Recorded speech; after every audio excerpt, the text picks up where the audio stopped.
Well, we still have a little molding to put up in the bathroom before everything's wrapped up, but now's the perfect time to do it because this material is pre-finished. You want to put this up at the very end. And it has a very durable coating. It's perfect for bathrooms, high moisture areas where you're taking a lot of showers and stuff. Now this material has a solid MDF core, medium density fiberboard, very easy to work with, very durable, and we're going to be coping the corners. Now what I mean by that is we're not going to be cutting a couple of 45-degree angles and matching them up in the corner like this, because what happens here is when you do two 45-degree angles, when you nail them against the wall, they tend to separate a little bit, or when they dry out and separate like that, there's nothing behind them. Instead what we'll be doing is we'll be running one solid all the way into the corner, and then we'll cope the end like this.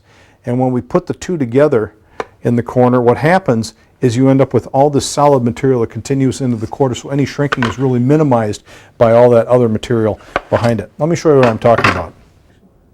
So one thing you want to do when you're cutting crown is go ahead and cut yourself a few test pieces like we've done here. Crown can come in several different angles, 38, 45, and 52. And you need to find the angle of your crown to set up your saw. Now we determined that we need to make a 40-degree cut for our board here, so I'll get this positioned in the saw and go ahead and cut that. And to determine which way I make that cut, I want to make certain that our trim band is located on the long point going into the corner. All right, now I want to use a coping saw to take off that MDF that is revealed at the outside edge of that angle. So I'm going to take out this entire portion right here up to the white line, and that's the profile that we'll be setting right against the last piece of cove on the wall. Now as I'm cutting this material, it's important to back cut it because what you want is just the very front edge of the white material touching up against the board up on the wall. You don't want to have a wide area of the whole board touching because it's not going to be as tight a fit.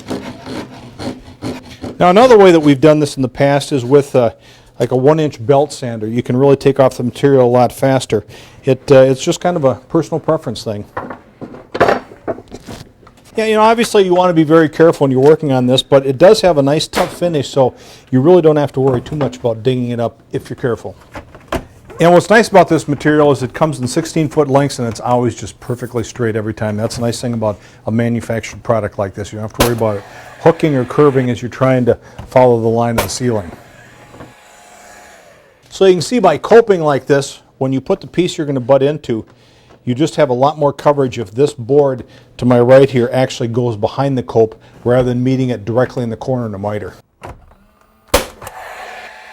Then once we get this nailed up, we'll fill our nail holes and it will be a finished product.